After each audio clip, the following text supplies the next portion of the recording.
सर्वप्रथम मैं प्रभात खबर के को धन्यवाद देता हूँ। इसके अंकित जी जिन्होंने इस तरह का आयोजन किया, छात्र शिक्षक संवाद कार्यक्रम रख के इस महाविद्यालय में, शिक्षा के इस मंदिर में बच्चों का एजुकेशन, बच्चा, अभिभावक और शिक्षक, यही तीन कड़ी के बीच घूमता है और इसी में वो बनता है, पलता है और सफल होता है।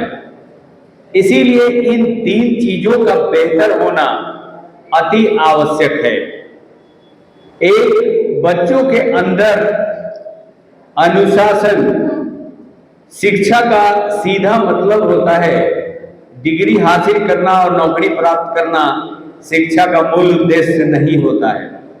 शिक्षा का मूल उद्देश्य बच्चों के अंदर निहित संभावना को बाहर निकालना, ये एजुकेशन का मुख्य उद्देश्य होता है। शिक्षा का यह मतलब नहीं होता है कि हम डॉक्टर, इंजीनियर और प्रोफेसर बन जाएं। शिक्षा का मूल उद्देश्य इंसान बनना होता है, आदमी बनना होता है। जिस दिन हम आदमी बन जाते हैं, ये सारी चीजें छोटी चीजें हो जाती है, हम जब चाहे तब प्राप्त कर सकते हैं। इसीलिए किसी भी बच्चा जब जन्म लेता है, मनुष्य जब जन्म लेता है तो वो जानवर होता है और यह एजुकेशन ही उसको इंसान बनाता है। एजुकेशन, अनुशासन की बात हम करते हैं। हमारी सभी सफलता और असफलता के मूल में अनुशासन होता है। आपको मैं एक चीज बताऊं कि डिसिप्लिन शब्द अंग्रेजी के ए से जेड तक जो अल्फाबेट हैं उसी से बना है। डिसिप्लिन भी 1 से 26 तक का लेटर है। उसमें यदि आप उस अल्फाबेट को यदि गिनेंगे, जैसे डी का मतलब 4 चौथा लेटर, आई का मतलब 9, एस का मतलब 19, सी का मतलब 3, आई का मतलब 9, पी का मतलब 16, एल का मतलब 12, एन का मतलब 14, ई का मतलब 5। ये सबको यदि आप जोड़ेंगे तो 100 आएगा। इसका मतलब है कि यदि आप डिसिप्लिन में रहते हैं तो आप 100% सफल होते हैं। चाहे वो आपका फाइनेंशियल डिसिप्लिन हो, चाहे टाइम का डिसिप्लिन हो, चाहे पढ़ाई का डिसिप्लिन हो, चाहे स्पेस का डिसिप्लिन हो, किसी भी तरह का डिसिप्लिन यदि आप मेंटेन करते हैं, क्योंकि हर मनुष्य के पास एक लिमिटेड शक्ति होती है, आपकी क्षमता लिमिटेड है। उसको यदि आप अनावश्यक खर्च नहीं करेंगे तो वो आपके भविष्य निर्माण में सही दिशा में आगे बढ़ेगा। हम इसमें अभिभावक का महत्वपूर्ण भूमिका होता है। बच्चे छोटे होते हैं और आज हम सभी अभिभावक बच्चों पे प्रेशर डालते हैं कि तुम डॉक्टर बनो और तुम इंजीनियर बनो। हम अभिभावक में ये कमी यह होती है कि हम अपने जीवन में जिस फील्ड में फेलियर होते हैं उस चीज को अपने बच्चों में के जरिए सफल होने का प्रयास करते हैं, जबकि हम यह भूल जाते हैं कि बच्चे की अपनी जिंदगी है, उसकी अपनी सोच है। हम गार्जियन का, हम शिक्षक का यह दायित्व होता है कि उसकी सारी संभावनाओं को उसके सामने रखें और उसकी क्षमता को समझें और उस दिशा में जाने के लिए हम प्रेरित करें।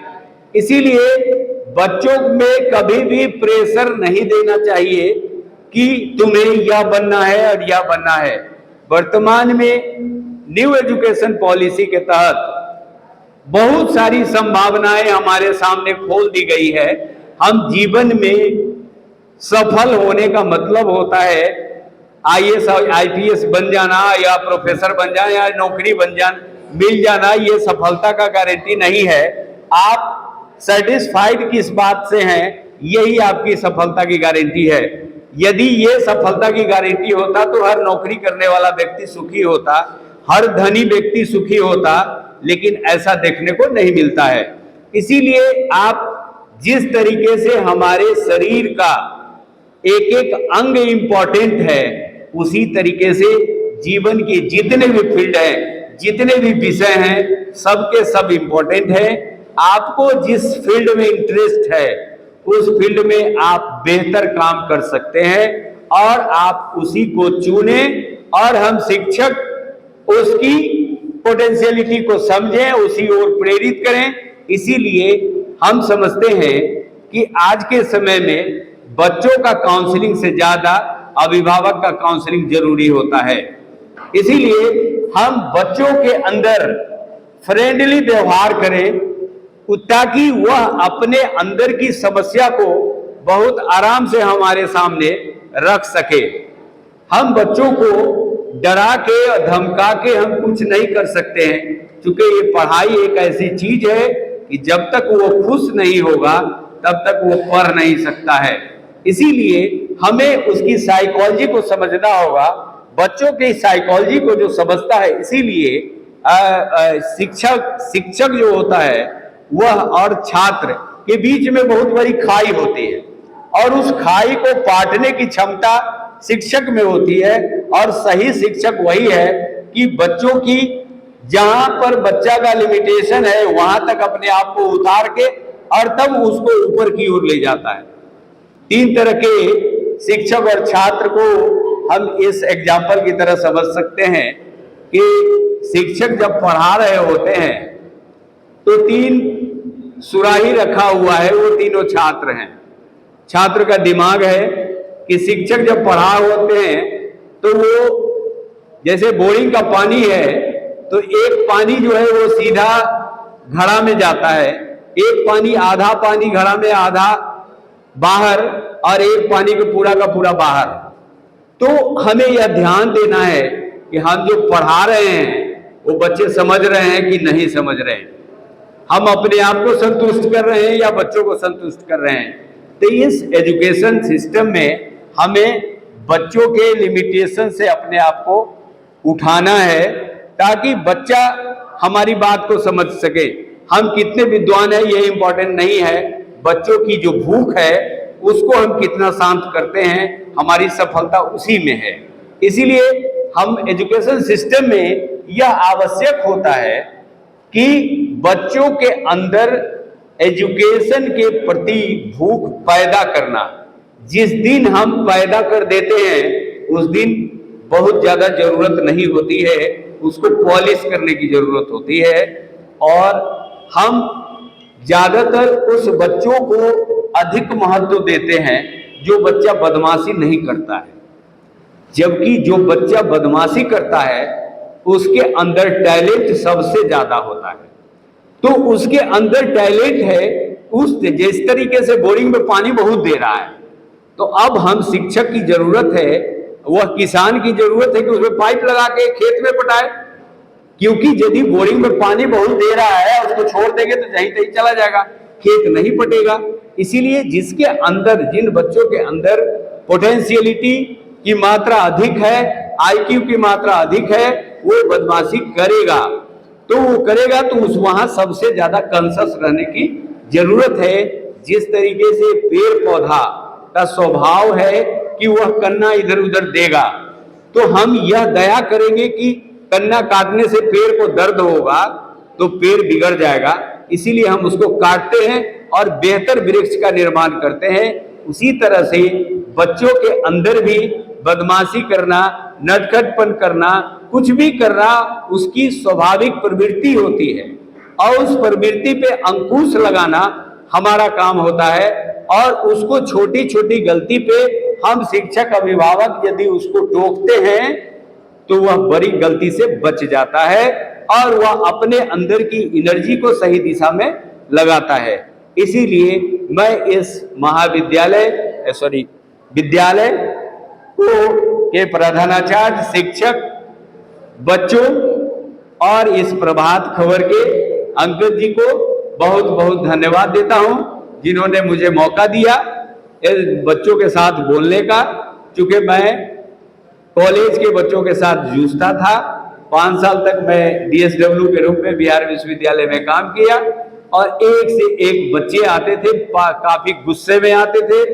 जब उनका कोई काम नहीं होता था तो बच्चों को हैंडल करने का एकमात्र तरीका है कि हमारे अंदर एनर्जी है।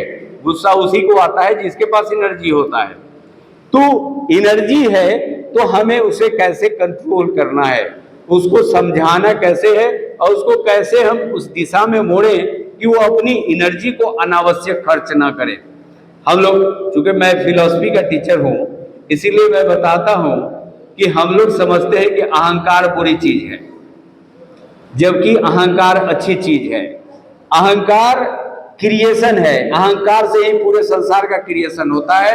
चाहे हमारा अपना क्रिएशन हो, चाहे हमारा समाज का क्रिएशन हो या परिवार का क्रिएशन हो। जब आप कहते हैं कि इस काम को हमने किया है, ये अहंकार है।